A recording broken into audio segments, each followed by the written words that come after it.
como un poco mejor el tema. Obviamente cuando vamos a hablar de úlceras orales, pues tenemos que recordar un poco el epitelio, y ese epitelio simplemente les pongo esta diapositiva porque yo sé que todos lo tienen muy claro, pero además de la imagen y de ver esa estructura tan maravillosa y tan resistente a todo el trauma que le generamos a diario, es importante entender por qué estas células permanecen completamente unidas y qué es lo que hace que esas uniones se pierdan para al final terminar generando entonces una úlcera. Si tomamos, por ejemplo, estas dos células que vemos aquí, esta es una célula y esta es otra, entre célula y célula hay una cantidad de uniones que se han descrito como aparecen acá, uniones que simplemente van a generar un selle, o uniones que son de adherencia, o sea, que permiten que una célula y otra se puedan permanecer unidas. Están los desmosomas, que unen una célula a la otra, pero también hay hemidesmosomas, que son los que me van a unir a la lámina basal.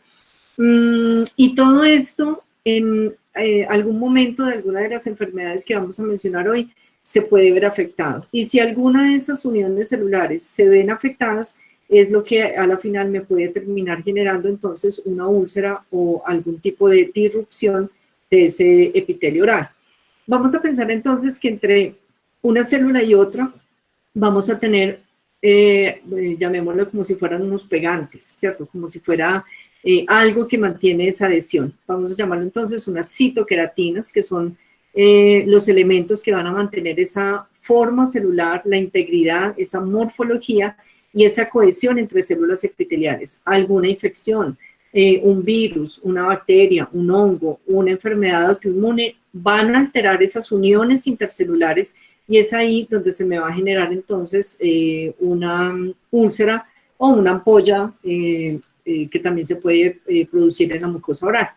Esas citoqueratinas son una cantidad, se han descrito muchas, pero estas son las más importantes, y vamos a ver en algunas de las diapositivas más adelante cómo específicamente en cada enfermedad se va a ver alterada alguna de esas citoqueratinas. Entonces, consideremos las úlceras como un término clínico, un término histológico que se refiere a esa pérdida de continuidad de la mucosa. O sea, no tengo unión intercelular entre una célula y otra, se perdió esa unión, y por eso se va a generar entonces esa pérdida de continuidad de la mucosa oral. Esa úlcera se va a permitir exponer el tejido conectivo subyacente. Resulta que el 4% de la población consulta por úlceras orales, o sea que es un diagnóstico que lo tenemos que tener claro en nuestra consulta, que tenemos que tener una guía para poder definir frente a qué tipo de lesión estoy y de qué tipo de origen. Entonces, es así como tenemos que a la vez hacer o tener, obviamente, nuestra consulta en orden, nuestras preguntas en orden, para poder definirle a nuestro paciente, no, es que usted está frente a una úlcera de origen bacteriano, viral, micótico, autoinmune o es un trauma, ¿listo? Entonces, examinemos muy bien, hagamos un muy buen examen clínico, digámosle al paciente que abra muy bien su boca, que elimine o que retire toda la dentadura que pueda tener, prótesis o algún aditamento adicional. Miremos muy bien la mucosa oral, la lengua, por debajo de la lengua, ¿cierto? Observamos muy bien la ubicación de la lesión, el tamaño, las características asociadas, si hay algún tipo de pigmentación de esa mucosa, si hay un sangrado, si hay, por ejemplo, presencia de placas o de mucosa desprendida. Todo eso lo vamos a ir teniendo en cuenta para la descripción de la lesión. Miremos muy bien Doctora, perdóname el... un segundito que empezaron a compartir pantalla. Por favor, les pido que no compartan pantalla, que silenciemos para que le demos continuidad a la presentación de la doctora. ok, se perdió la pantalla mía. Parece que se los Sí, metió doctora. como un hacker o algo ahí, porque sí Sí, de verdad que están sí. generando algo raro ahí, sí. Tú me dices cuando pueda seguir. Ya, puedes por favor volver a presentar. Dale.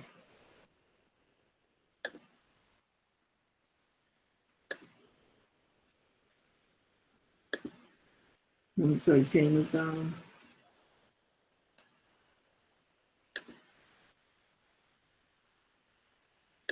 Ahí está bien, Ahí doctora. está perfecto. Sí, Ok, doctora, bueno. mil gracias. Gracias. Vamos a palpar entonces toda el área de cavidad oral. Vamos a buscar adenopatías además adicionales.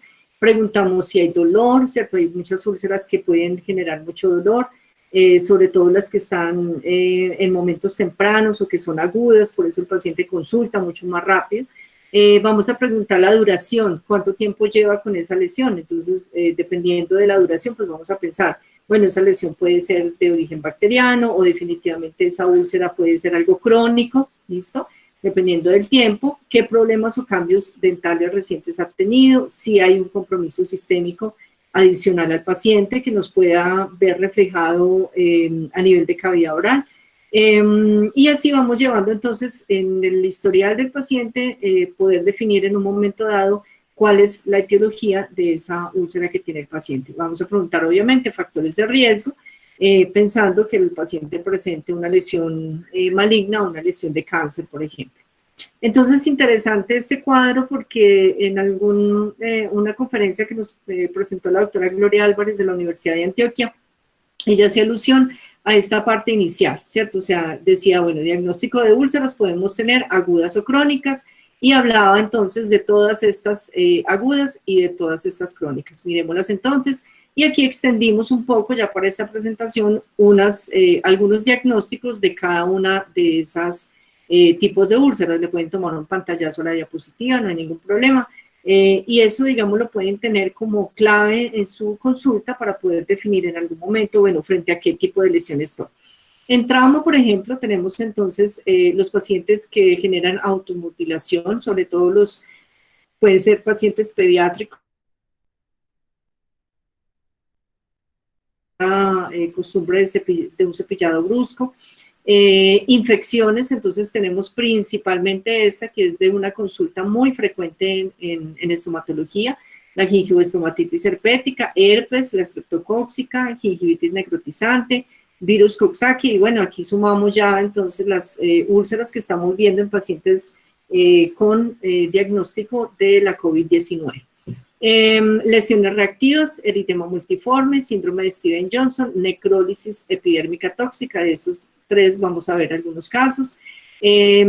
Úlceras por medicamentos, entonces tenemos mucositis, cialometaplasia necrotizante, el peeling de la mucosa oral, quemadura por AINES y por metotrexate. Muchos pacientes están actualmente en tratamiento con metotrexate y pueden estar haciendo este tipo de úlceras y podemos ser nosotros quienes hagamos el diagnóstico.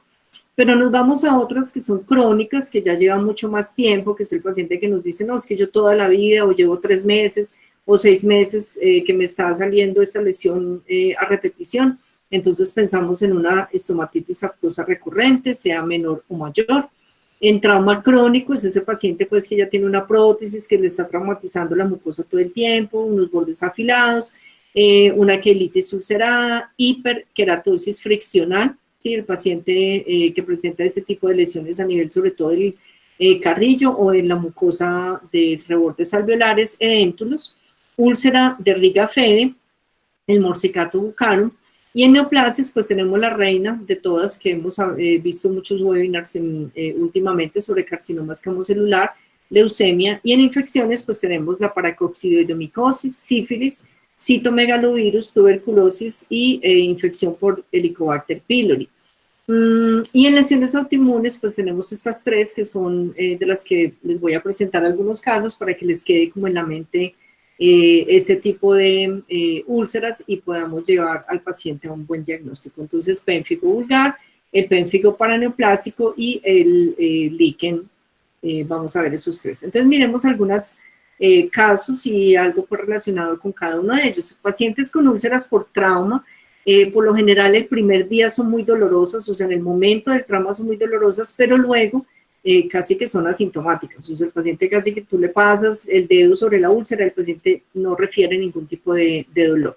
Entonces, preguntas obviamente clave, ¿cierto? Si se ha golpeado con algo, si se mordió, si tiene algún hábito que pueda generar esa trauma sobre la mucosa, o si tiene ansiedad, ¿cierto? Sobre todo en esta época hemos tenido varios pacientes que se automutilan, sobre todo en la zona de los carrillos, o si hay algún tipo de compromiso neurológico. como este paciente, por ejemplo, un paciente pediátrico en el hospital infantil, que por su alteración neurológica sistémica generó en un momento de crisis un trauma sobre la zona del labio inferior. Si este paciente a nivel sistémico lo logran controlar, pues simplemente manejamos la úlcera para cicatrización, manejo de dolor. Pero si este paciente no tiene un control sistémico adecuado, si aún falta tiempo para lograr ese control sistémico y este niño se me está mordiendo de forma crónica y vuelve y se me traumatiza, pues tengo una opción. Le tomo una impresión superior, hago una placa, como una placa transparente, como si fueran las placas de relajación muscular, en el maxilar superior o en el inferior, donde lo quieran hacer, y eso hace, y le ponemos unas pistas atrás en acrílico para lograr abrir esa línea de mordida. Si el paciente no es capaz de hacer oclusión, pues no se me va a poder morder y ya manejo entonces la úlcera con medicamentos cicatrizantes y manejo del dolor para que el paciente se pueda alimentar. ¿Listo? La úlcera de Riga-Fede, si bien en algunos casos hemos dicho, bueno, no, la úlcera de Riga-Fede, niños pues que generan o que nacen con los dientes natales y pues el paciente simplemente se retira los dientes y ya. Pero no, resulta que ahora tenemos que tener un poco más de estudio en un paciente con úlcera de Riga-Fede, porque resulta que esa úlcera está asociada a desórdenes neurológicos.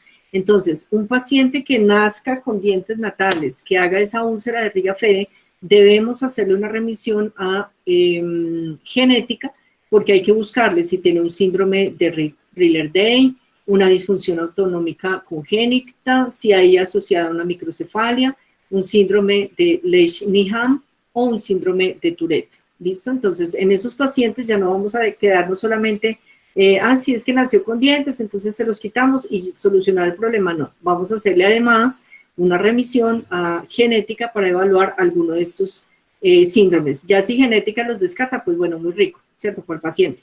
Pero si no, es posible que usted haga, o sea, quien inicia ese posible diagnóstico sistémico en el paciente. Traumas autoinfligidos, estamos viendo mucho trauma ahora con esta época pues de cuarentena, de estrés, de todo lo que estamos viviendo, y estamos viendo mucho trauma autoinfligido, sobre todo a nivel de lengua y en carrillos, en la mucosa yugal del carrillo, derecho e izquierdo, y el paciente él lo está manifestando, está reflejando esos periodos de estrés de esta forma. Entonces hay que buscar si este trauma que está presentando el paciente o si esta lesión, perdón, tipo úlcera es por trauma o si es por un carcinoma escamocelular, y obviamente eso lo podemos definir haciendo unas preguntas claves para poder pensar frente a qué tipo de lesión estamos. Pero las lesiones de trauma pueden ser muy aberrantes, o sea, el paciente le puede presentar a usted una lesión de trauma muy fea y usted decir, no, pero esto puede ser un carcinoma escamocelular. Suspenda el trauma 8 días, ¿cierto? Y evalúe al paciente nuevamente. Es posible que los 8 días ya no haya absolutamente nada de lesión, o es posible que los 8 días haya aumentado un poco la lesión y es cuando usted entonces debe tomar una biopsia a ese paciente. Pero es muy importante las preguntas, ¿cierto? Para poder llegar a ese diagnóstico. En niños estamos viendo estados psicoemocionales de ansiedad. Es un paciente, estas fotos son tomadas por la mamá, por eso me disculpan que tiene aquí los dedos de la mamá, pero acá estamos viendo simplemente por historia de las lesiones del niño. Entonces, cuando él llega a mi consulta, viene con esta úlcera en el lado derecho y la historia, la mamá me dice, no, es que el niño ya había tenido eso, se le había dado en el otro lado, o a veces se le presenta en el labio y eso como que le cambia de posición, no, eso debe ser una infección, se me va a morir el niño.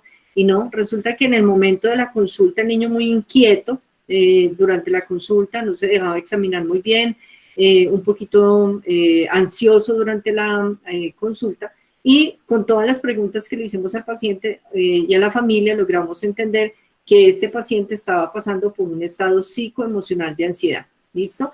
Entonces, esas úlceras a repetición, úlceras que cambian de posición, que por lo general coinciden con esa línea de mordida, pues vamos a empezar a pensar que estamos frente a una lesión de ansiedad. No nos quedemos solamente con que el niño cicatrizó la lesión y ya, o sea, yo simplemente le hago el tratamiento a la úlcera y chao paciente, no. Vamos un poco más allá porque hay que hacer entonces una remisión a psiquiatría o a psicología, y los papás también, porque algo puede haber de maltrato infantil, de manejo dentro del hogar, que nosotros podamos intervenir o al menos informar y poder empezar el manejo de ese niño. ¿Por qué estos niños se muerden? Porque al morderse generan opioides y endorfinas, que es el sistema normal de defensa para manejar el dolor sistémico, y eso genera placer. Entonces, entre más se muerde el niño, pues más está generando opioides y endorfinas, más placer está generando, y eso se refleja en esas úlceras que vemos en el paciente. Pero en otro de los traumas, pues los vamos a asociar hacia la parte psicológica del paciente. También puede ser traumas crónicos por elementos como tipo brackets, ¿cierto? Y esto, unido a factores de riesgo, ya estamos empezando a pensar que el paciente pueda tener un riesgo de una lesión adicional. Entonces, paciente que fuma, paciente con alcohol, paciente joven que no se ha hecho poner la vacuna de VPH, entonces adicional tiene VPH, etcétera. Todas esas cosas pueden llevarnos a pensar que un paciente con un trauma crónico, una úlcera crónica, hay que estudiarlo muy bien, hay que hacerle seguimiento para determinar en algún momento que si esa úlcera en realidad es por el trauma o es otro tipo de lesión tipo carcinoma escamocelular. Ojo, aclaro nuevamente, no estoy diciendo que los brackets generen cáncer, no. Estoy diciendo que en el trauma crónico, unido a factores de riesgo adicionales, que ya hemos hablado en conferencias anteriores sobre la parte de factores de riesgo de cáncer, pues todo es unido, más el trauma, ya se está considerando como un factor de riesgo adicional para carcinoma escamocelular. Entonces, ¿qué vamos a hacer con estas úlceras por trauma? Y casi que esto lo podemos aplicar al resto de las úlceras que vamos a hablar más adelante, pero simplemente para darles pues como unos objetivos de tratamiento. ¿Qué quiero cuando el paciente tiene o consulta por una úlcera? Quiero acelerar la cicatrización, o sea, quiero que el paciente cicatrice lo antes posible para que se pueda alimentar bien, pueda hacer su fonación, pueda hacer sus funciones de cavidad oral normal. Quiero que se alimente de forma adecuada, quiero controlar el dolor, obviamente, quiero evitar que se sobreinfecte y eliminar el origen del trauma si ese es el origen de la lesión. Entonces, simplemente les traigo pues a colación este artículo donde se habla de la posibilidad de acelerar ese proceso de cicatrización con dos elementos, que es la fracción ST98 y el K-mayoramil del Triticum vulgare. En Colombia tenemos dos casas comerciales que manejan Triticum vulgare, Fitosimuline, que es de Euroética, y tenemos el K-Sit, que es de Farpak. Hay dos, estos son los dos que tenemos en Colombia. Este estudio se refiere al Triticum vulgare en general y a esas dos fracciones específicamente. Entonces, ¿qué hacemos con los pacientes? Les formulamos un elemento, cualquiera de los que les acabo de mencionar, para ayudarles a que hagan el proceso de cicatrización, para acelerar ese proceso de cicatrización, porque ya está demostrado que el Triticum vulgare con esos dos elementos logran estimular la proliferación celular. Entonces, eso lo que hace es que los fibroblastos puedan acelerar su capacidad de desarrollo, y obviamente eso me va a cortar el tiempo de cicatrización. Una úlcera que normalmente me debería durar 10 a 12 días en cicatrizar, pues con estos medicamentos vamos a disminuir a 5 días más o menos. ¿Qué más quiero con las úlceras? Quiero eliminar el dolor, quiero facilitar la alimentación. Tenemos estas dos opciones en el mercado que son muy buena opción, pero ojo con esto. Cuando usamos garocaína en gel, no la podemos mezclar con colutorios porque se desestabiliza el colutorio. No te dura tanto tiempo, no te dura los 8 días o los 10 días que necesitas que te dure. Entonces, si lo van a mezclar, tiene que ser del día solamente, porque no le va a durar, se va a desestabilizar, o sea, se va a dañar muy, muy rápidamente. Entonces, normalmente, ¿qué hacemos? Preferimos más bien aplicar directamente la garocaína sobre la zona de la superficie de la úlcera, si es que es tanto el dolor, o aplicarlo 3 a 5 minutos antes de comer, y simplemente nos sirve para que el paciente facilite la alimentación con esos medicamentos. Los pacientes que generan o que tienen historia de úlceras son pacientes que no pueden hacerse higiene oral con cremas dentales que tengan sulfato lauril de sodio. El SLS es el surfactante de la crema dental, es lo que le permite generar espuma en la crema dental. Y resulta que ese sulfato lauril de sodio va a generar una esfacelación de la mucosa. Entonces, en pacientes que tienen antecedentes de úlceras a repetición, como los que vamos a ver más adelante, son pacientes que hay que suspenderles cualquier tipo de crema dental que contengan sulfato lauril de sodio. Les traigo estas dos fotos porque son las únicas dos en el mercado de Colombia que no tienen sulfato lauril de sodio. Entonces, en esos pacientes es importante recomendar esta parte y tener muy presente de dar esta indicación. Enjuagues orales son útiles en los pacientes que padecen de úlceras a repetición, pero debe ser un enjuague bucal que no contenga alcohol, o sea, cero alcohol, de verdad, cero alcohol, porque hay algunos que dicen cero alcohol, pero en realidad si usted busca en los ingredientes tienen un componente. Pero además, si tiene bicarbonato, es súper importante, porque el bicarbonato me eleva el pH, y si tengo un pH básico, voy a evitar al máximo ese daño de las uniones intercelulares. Entonces, si mantengo estable las uniones intercelulares, por más estímulos que yo le haga a ese epitelio, pues lo voy a tener completo, lo voy a tener estable y no se van a generar esas lesiones tan a repetición en el paciente. Bueno, úlceras por medicamentos. Pacientes, por ejemplo, que se ponen el ácido acetilsalicílico en un molar, por ejemplo, digamos cuando no tienen acceso a un odontólogo a tiempo o rápido o se demoran en esa atención y tienen una odontalgia, acostumbran ponerse dentro del molar que ya tiene una caries IGDA 5 o 6, se ponen allá esa aspirina y eso les genera una calma pues del dolor.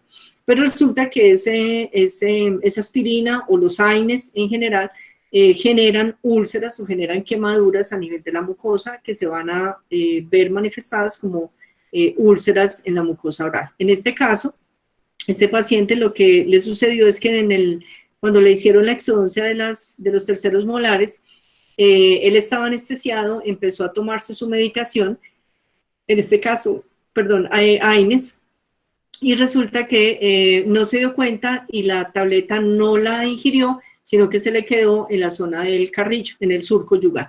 Y ahí permaneció la tableta hasta que se disolvió, generando entonces este trauma. Cuando el paciente consulta y me dice que fue que le hicieron exodoncia de cordales, yo empiezo a hacerle la historia y en realidad la zona de cicatrización de la cordal muy bien, se veía pues sin ningún tipo de trauma, ningún desgarro de la mucosa. El paciente refería que la exodoncia fue en realidad muy sencilla, que no tuvo problema, pero haciéndole todo el interrogatorio llegamos a la conclusión, digo, ay, sí, a mí sí. Yo sí me acuerdo que la pastilla se me duró ahí como un rato largo cuando me di cuenta de que tenía la pastilla ahí en el surco. Ah, bueno, ese fue entonces el origen de esa úlcera. ¿Qué otros medicamentos me pueden generar úlceras? Las úlceras por anestésico locales. Cuando aplico anestésico local en una zona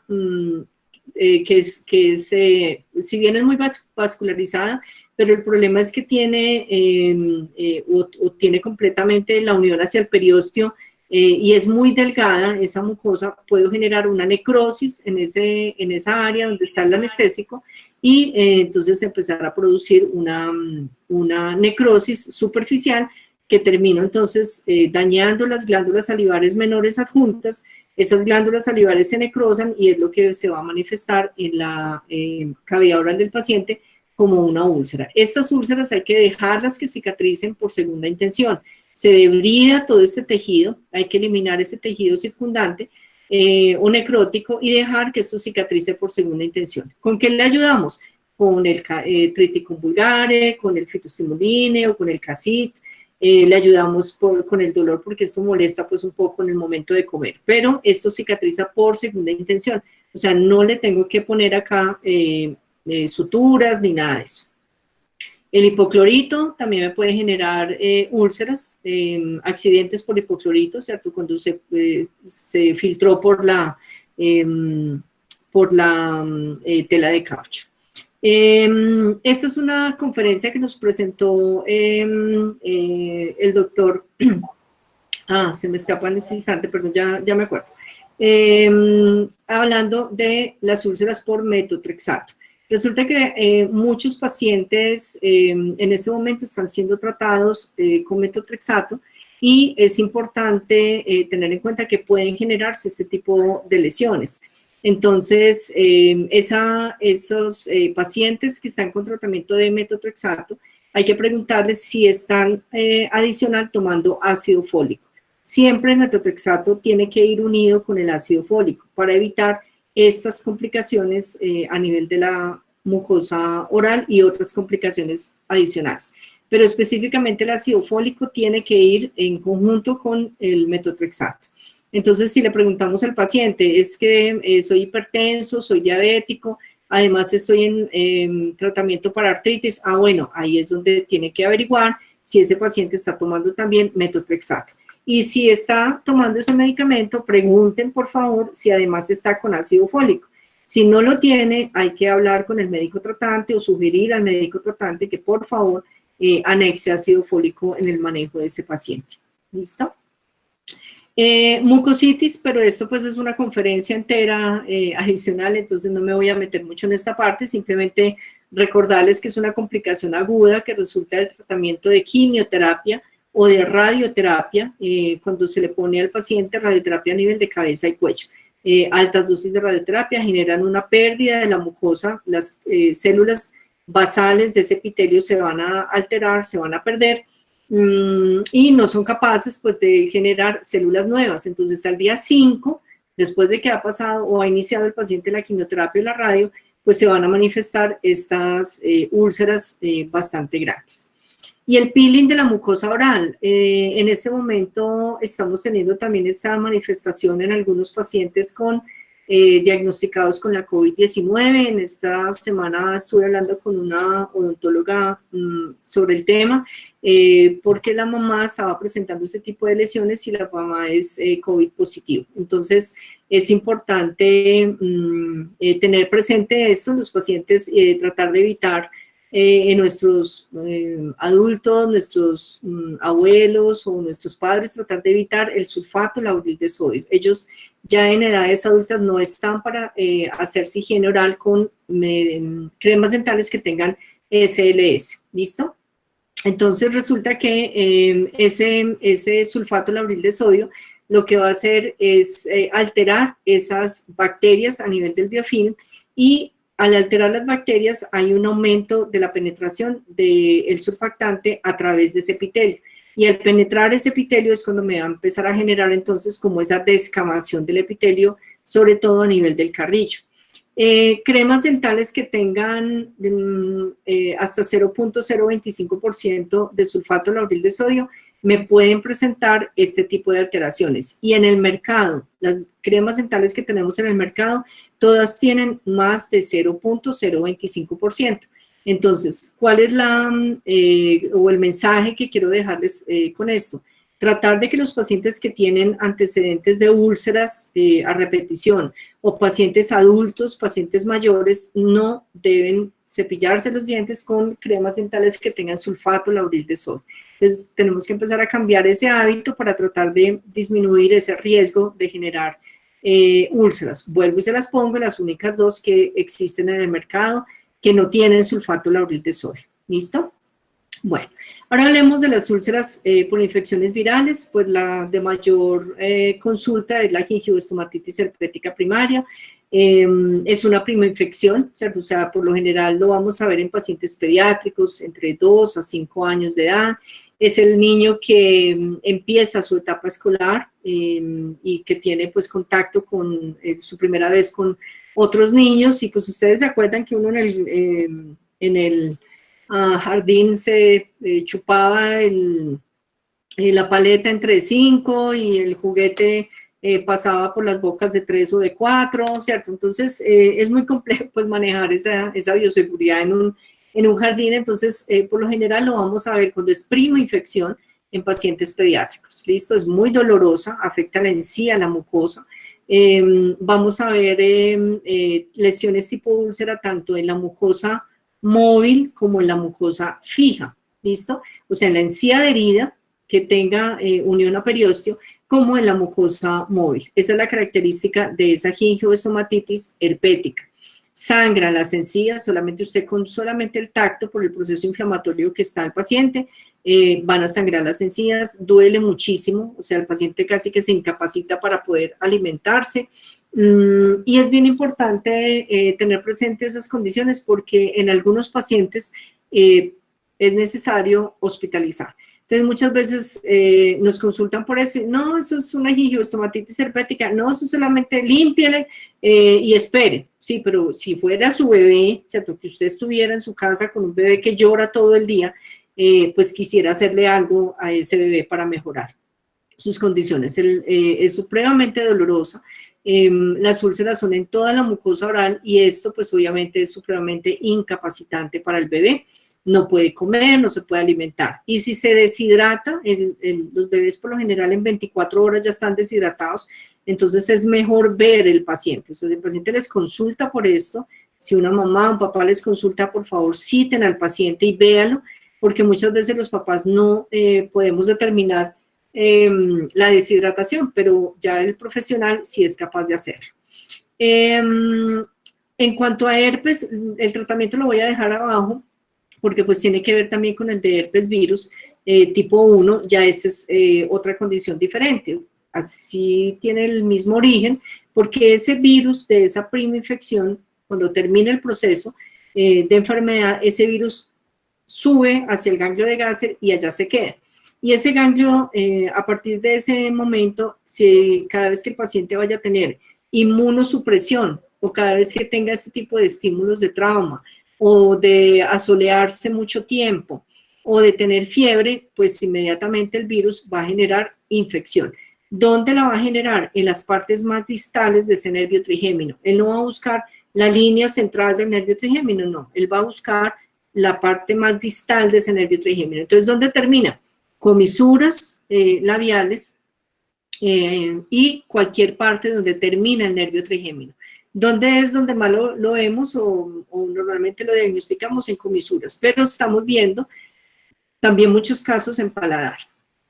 Estas úlceras que vemos acá, muy sugestivas de infección de herpes, ¿listo? Esa es la fase inicial, miren todo el eritema que tiene. Empieza como unas vesículas, casi que el paciente le dice es que empezó como unas ampollitas, pero eso al momentico ya se explotan y queda entonces la úlcera. Y este ya es el control con el tratamiento del paciente. Aquí vemos otro caso, miren estas lesiones tipo úlcera en toda la parte distal del nervio palatino, ¿cierto? Todas estas ramas que tenemos aquí del nervio palatino y se manifestó exactamente en ese punto. Aquí vemos otro. Esto es herpes, ¿listo? Y estos son casos, ya el control 2 o 3 días después de haber empezado el tratamiento. Muy dolorosas, muy dolorosas y siempre acompañadas con fiebre y con cefalea. Esa es la característica fundamental de las infecciones virales. ¿Qué hacemos entonces desde la gingiovestomatitis herpética hasta el paciente con herpes? Entonces, si el paciente está inmunosuprimido, le ayudamos con la pranosina. La pranosina es un muy buen medicamento y es un inmunomodulador, es inmunoestimulante, y lo que va a hacer es aumentar esos niveles de defensa del paciente.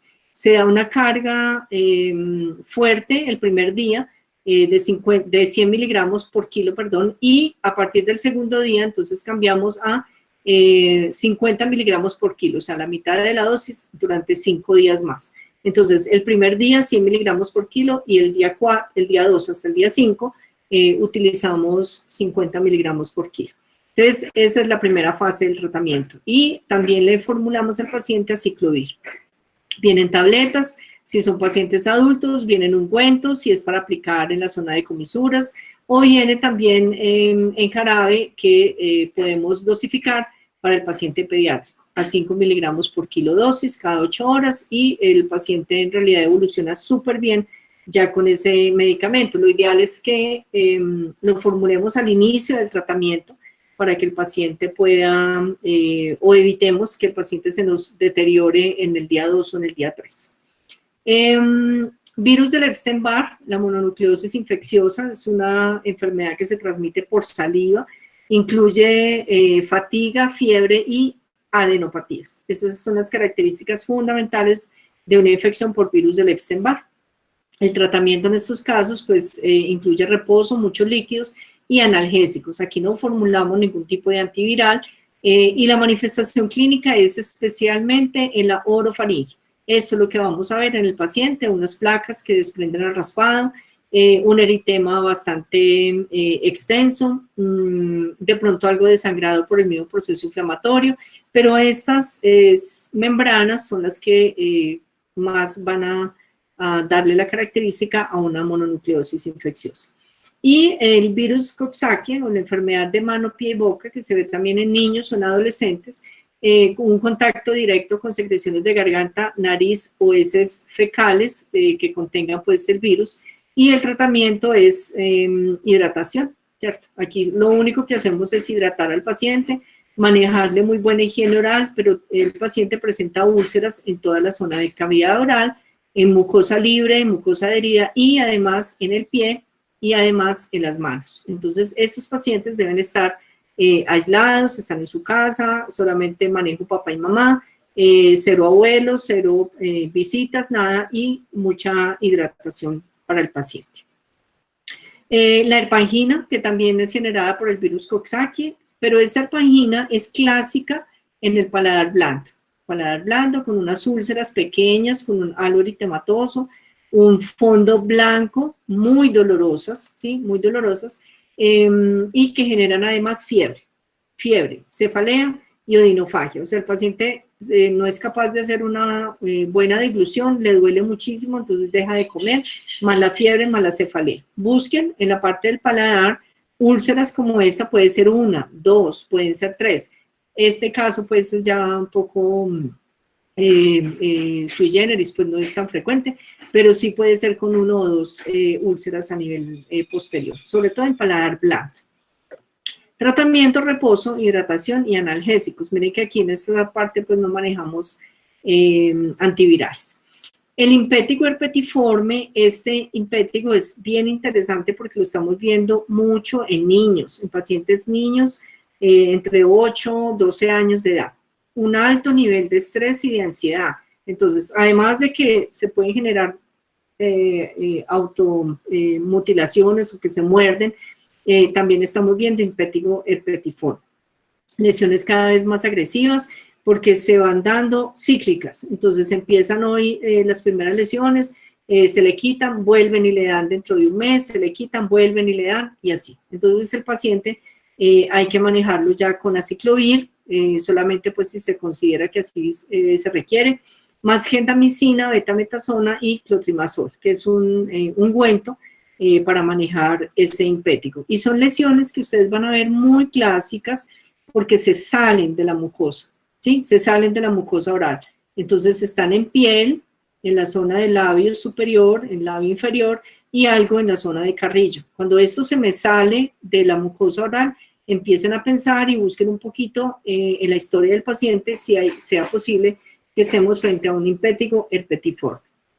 Ese impétigo entonces lo vamos a manejar con antibióticos tópicos que lo que van a hacer es acordar ese periodo de infección y pueden evitar esa propagación en el paciente. Entonces tenemos pues a la mano gentamicina, betametasona, clotrimazol y son pacientes que en realidad evolucionan muy bien con el medicamento, pero se pueden autoinocular. Entonces es el paciente que se rasca por aquí y luego se toca por acá, entonces aquí le va a salir la lesión y así sucesivamente. O en las manos, ¿cierto? Que también las puedan tener a nivel de las manos. No sé, doctora Carolina, ¿cómo vamos hasta ahí? ¿Vamos bien? ¿Hay alguna pregunta de pronto en el chat o algo?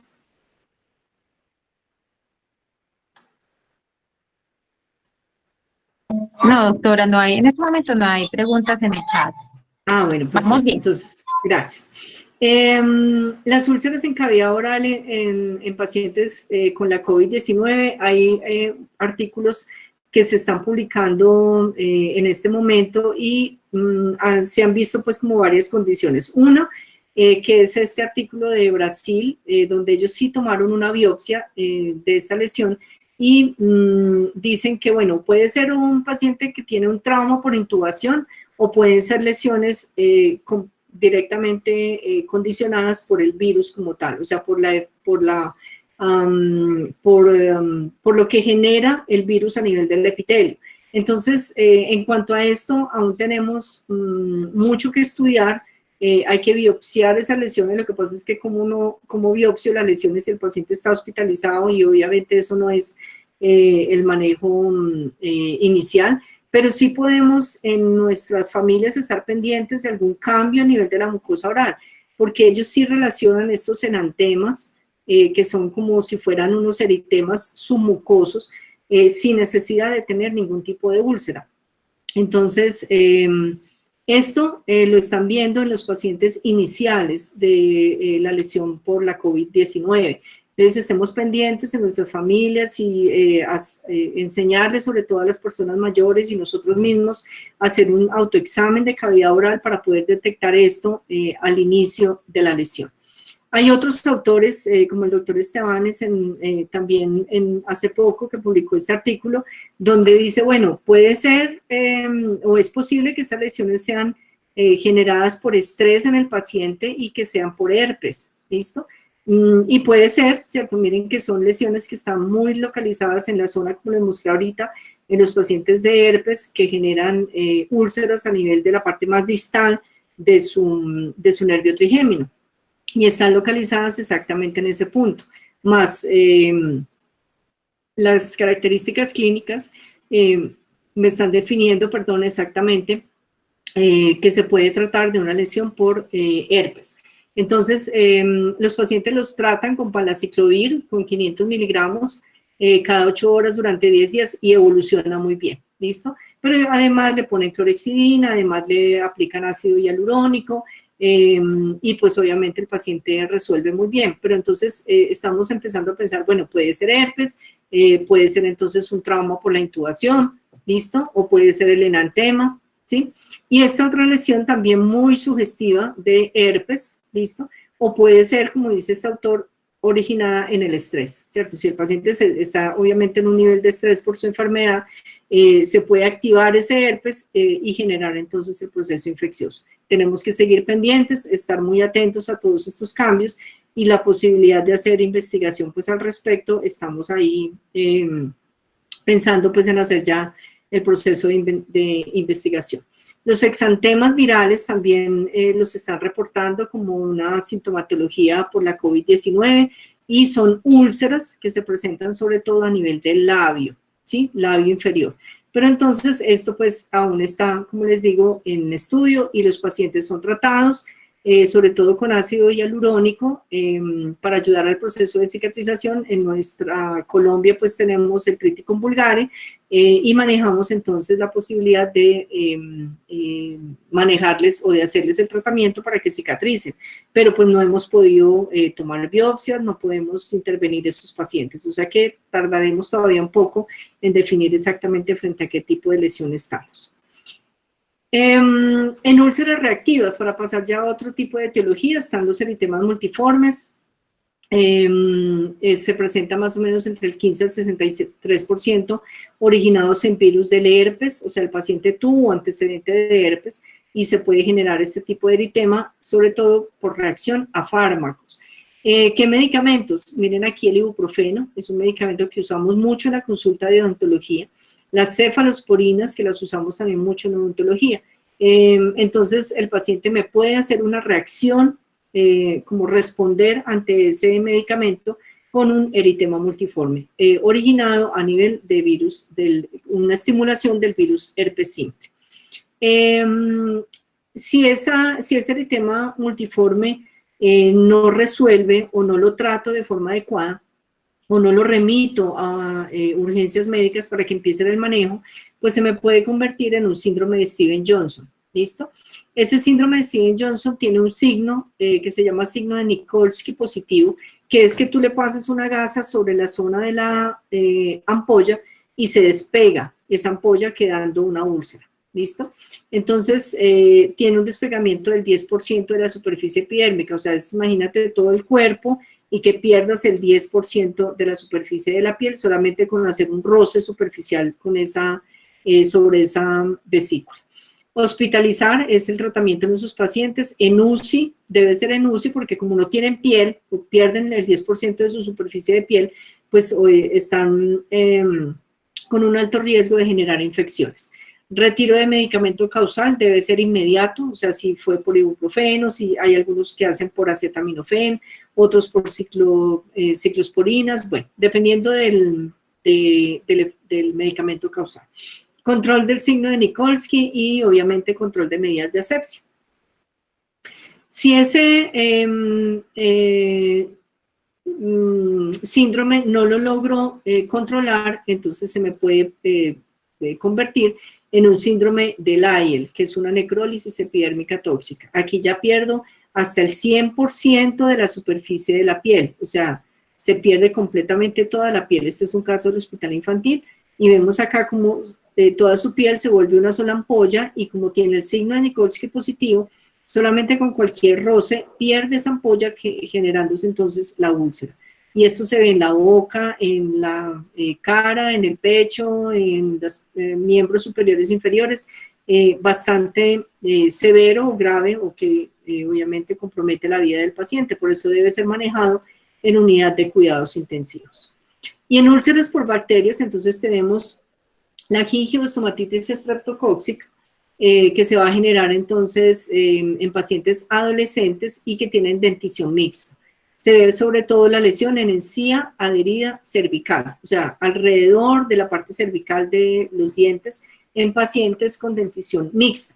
Y puede tener una pseudomembrana en la parte superficial, fiebre, dolor, adenopatías. El tratamiento, pues obviamente si estamos frente a una bacteria, pues será un antibacteriano que será la amoxicilina y ayudamos también a cicatrizar y a manejar el dolor.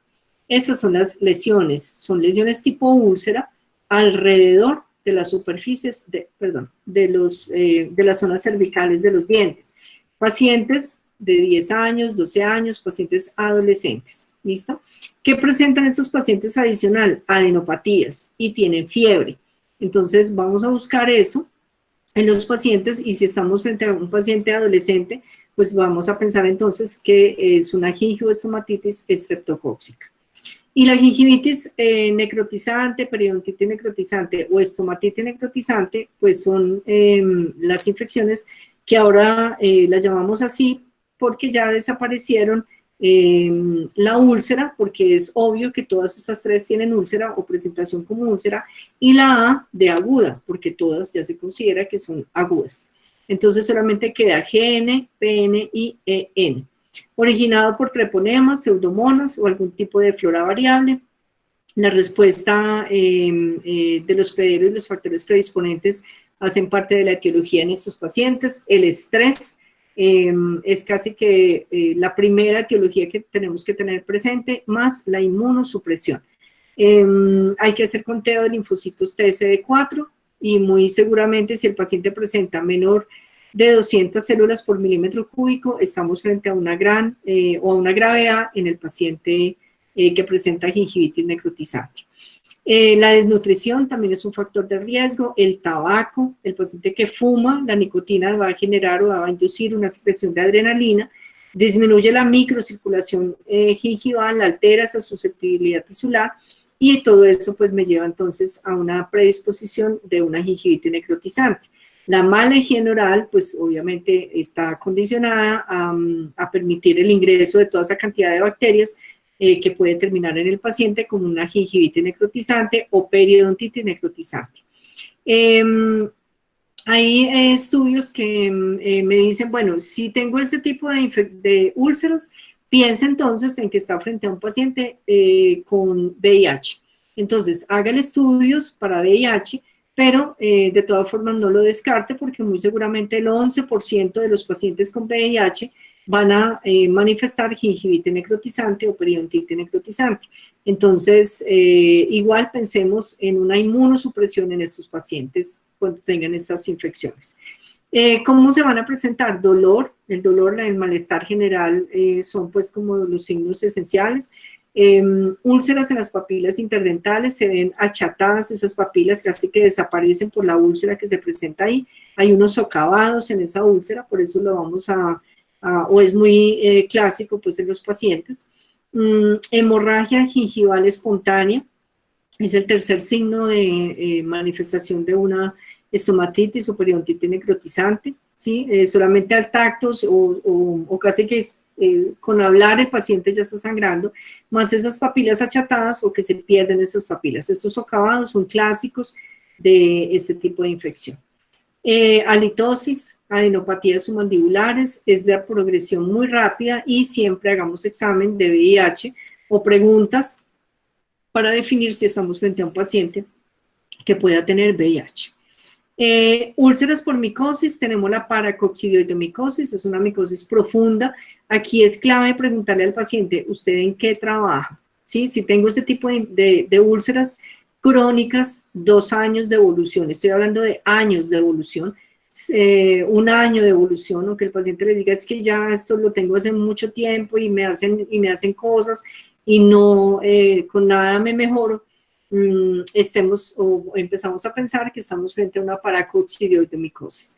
Esta puede ser de cualquiera de estas clases que les estoy mostrando acá, puede ser suramericana, puede ser Luzzi, americana, brasiliensis, por eso tan importante que cuando tengo una úlcera que pasa más de 8 días de evolución, tomo una biopsia, si puede ser un carcinoma, puede ser otra cosa, también puede ser una paracoccidioidomicosis, y para poder determinar eso, pues tenemos que, o tiene que ser con biopsia, ahí no hay otra opción de hacer. ¿Qué características tienen esas úlceras? Que tienen un aspecto puntiforme en la base de la úlcera y puede presentarse en un mismo paciente en 2, 3 o en 4 partes, como es el caso de este paciente. En la zona de carrillo una gran úlcera, en la zona de gingival inferior, maxilar inferior, en el ápex lingual y en el vientre lingual. En 4 puntos tenía úlceras este paciente.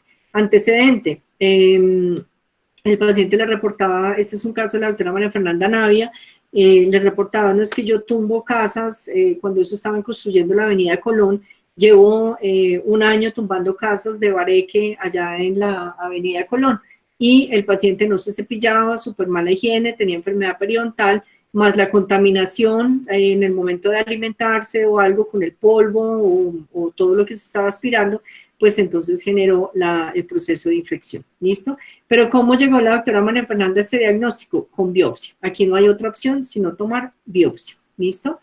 Tratamiento es un tratamiento largo, de largo plazo, de 6 meses de tratamiento con antifúngicos, se maneja fluconazol, pero además, o más importante que el tratamiento, es controlar pruebas, controlar a nivel sistémico con pruebas renales y con pruebas hepáticas, porque los antifúngicos tienen una gran complicación a nivel hepático y a nivel renal. Entonces hay que controlar esos pacientes en esos tratamientos tan largos con antifúngicos. ¿Listo? Úlceras por lesiones autoinmunes, pues la más famosa de todas, la estomatitis aftosa recurrente, que no me voy a detener pues mucho en esto, porque ya pienso que hemos hablado pues mucho como de este tema. Y en realidad el odontólogo identifica muy bien este tipo de lesión porque es muy dolorosa, ¿cierto? El centro es amarillento, un halo eritematoso, pero la clásica de las aftas es que solamente se le van a presentar en encía libre, en encía móvil, o sea, nunca vas a tener aftas en la encía adherida. En la encía adherida no dan aftas. Si tiene úlceras en la encía adherida es otra cosa, búsquele otra cosa porque no es una estomatitis aftosa recurrente. Ellas duran entre 10 a 14 días, pero son recurrentes, o sea, el paciente vuelve, se le da, vuelve, le presenta, es que cuando me estreso me salen, o es que cuando tengo algún tipo de alteración sistémica o fiebre, entonces me salen las aftas, ¿listo? Entonces hay que averiguar muy bien esa etiología en el paciente para poder tratarla, ¿listo? ¿Qué dicen los autores recientemente? Dicen, bueno, ese proceso de estomatitis aftosa recurrente es definitivamente un proceso inflamatorio donde se afecta la adhesión entre los queratinocitos, ¿se acuerdan de lo que hablábamos al inicio? Entonces se pierde esa adhesión y ese proceso inflamatorio me va a generar interleuquinas 2, 10 o células natural killer, y es ahí cuando se me daña el epitelio y me empieza a aparecer la lesión tipo úlcera. Entonces yo pienso que a esto hay que investigarle un poquito más, porque la etiología de esto tiene que tener un origen vascular, ¿listo? Porque este mismo proceso se ha identificado en lesiones vasculares, en pacientes con enfermedad cardiovascular. Entonces, algo pasa en el paciente con aftas que puede estar generando, además de lesiones sistémicas, también se pueden estar generando alteraciones a nivel del epitelio. El tratamiento clave es investigar la causa. Si usted no tiene claras las causas en el paciente, pues no podrá hacer el manejo. Este manejo que les presento acá es local, o sea, es simplemente para ayudarle a que el paciente mejore en su afta como la tiene en este momento, pero para poder manejarlo, digamos, para que no le vuelva a dar la lesión, ya tenemos que irnos a unos esteroides orales durante varios meses, pero durante ese tiempo tenemos que buscar la causa de esas aftas en el paciente.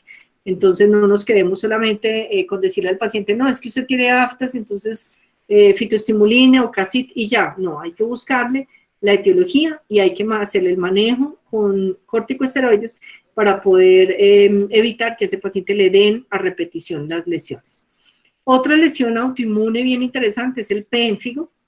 Los pacientes con pénfigo son, las lesiones de pénfigo son lesiones autoinmunes que están caracterizadas también por la presencia de acantolisis o de esa pérdida de la unión intercelular.